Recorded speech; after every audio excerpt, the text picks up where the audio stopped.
In the world of education, the drive to get better is it's constant. It's a journey, right? Not a destination. And today, we're going to dive into a framework for that exact journey, a way to unlock excellence in teaching every single day. This is the question. It's what keeps so many educators up at night. Is it just about technique or passion, or is it something more? Well, we're going to explore two incredibly powerful tools that help turn good teachers into truly great ones through continuous, meaningful growth. All right, our first tool is all about collaboration. It's built on this idea that teachers grow best when they grow together. And that's where something called the Professional Learning Community, or PLC, comes into play. So, what is a PLC really? At its heart, it's just a dedicated group of teachers who get together regularly. And their goal is simple, but it's so powerful: to share what's working, to solve problems together, and ultimately, to lift up not just their own teaching, but also how well their students are doing. It's about tackling those real-world classroom problems together in real time. This really breaks it down, doesn't it? You can think of it as a two-way street. On one side, you have the teachers sharpening their own skills, learning from each other, and on the other side, all of that improvement is aimed directly at one thing: helping students succeed. One goal literally fuels the other. It's a beautiful cycle. So, if the PLC is about looking outward to our colleagues, the next piece of this puzzle is all about looking inward. Let's talk about our second tool, because this is where it gets really personal. This is the crucial idea of reflective practice. Now, reflective practice, this isn't just, having a quick thought at the end of a long day. No, it's an active, deliberate process. It's about really looking back on what happened in the classroom, making sense of it, and using that insight to figure out what you're going to do next time. So maybe a lesson totally bombed. Instead of just moving on, you ask, okay, was it my explanation? Was the activity too confusing? Or was it something else entirely? That's turning experience into real learning. And this right here, this is a huge mental shift. A lot of us get stuck on the how-to questions. How do I teach fractions? How do I manage this behavior? That's just the tip of the iceberg. Reflective practice forces us to go deeper, to ask the much more important questions of what am I actually doing here? And most importantly, why am I doing it this way? And these what and why questions, they get right to the core of who you are as an educator.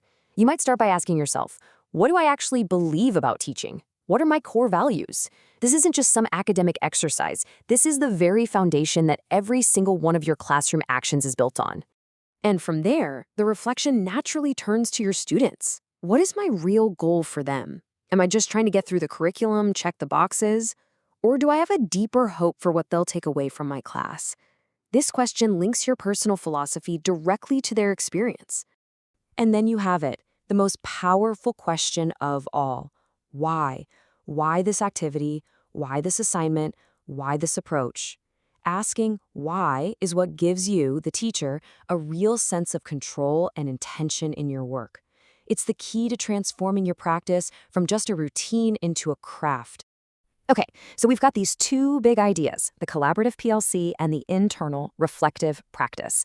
But here's the magic. They aren't separate things. In fact, their real power is only unleashed when they work together, like an engine for improvement.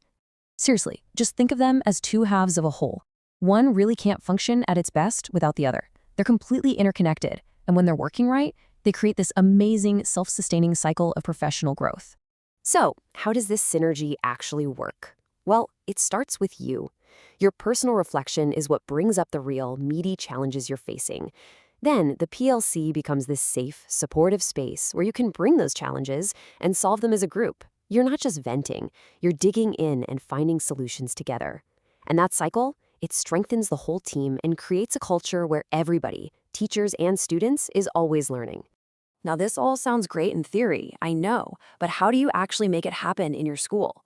Let's get practical and talk about how to add these powerful tools to your professional toolkit. Building a really effective PLC, it's a process. First, you have to make sure everyone's on the same page about what it even is. It's not just another meeting. Then you have to build a culture of trust. That part is absolutely non-negotiable. From there, the group decides its own rules, sets clear, specific goals, and this is key, everyone has to be patient. This kind of deep collaborative work, it does not happen overnight. And for this engine to really run smoothly, you need the right conditions. I mean, without trust, nobody's going to be vulnerable and share their real struggles. Without dedicated time, you'll never get past surface level stuff. And without supportive leadership, let's be honest, it's just one more thing on a teacher's already full plate. But when these things are in place, wow, PLCs and reflective practice can absolutely transform a school's culture. Ultimately, all of this comes back to a fundamental truth about being a teacher. This quote from the source material just says it perfectly.